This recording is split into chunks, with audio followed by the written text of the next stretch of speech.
Okay, the propane tank barbecue, easy build. I wanted to show this before I painted it all in stove black because the detail's going to stick out a lot better. So here we go. So I've started with a 30-pound devalved, depressurized old propane tank, and I just went around and I took my angle grinder and I just took off some of the surface rust and get it ready for painting.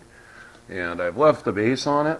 I've cut off the top of the tank, just did a circular angle grinder cut, and I've cut this port right here, and this will be my underfire flue gas source, so it'll be my underfire air, and I can also add wood here if I want to.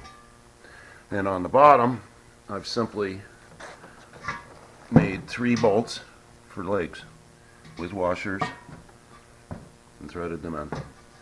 And I've made 3 equal quadrants so that it won't be tippy and it won't lean or anything.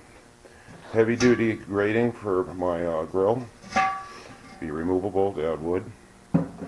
3 more bolts, also in quadrants equally, just 2 nuts, 2 washers, and the bolt. And there you can see the bolts in the bottom. And the whole thing will be painted in high temp stove black. You can see how thick of a grate I used. I don't want it flexing when I have food or anything on there. And there you go. So call it what you will. Basically it's a hobo stove, but a hobo stove basically is a variation on many different stoves in the modern time, including the rocket stove and the hibachi. So there you go. Perfect project. Only took me a little bit to build it. It's all done, ready for paint. Thanks for watching. Thanks for subscribing.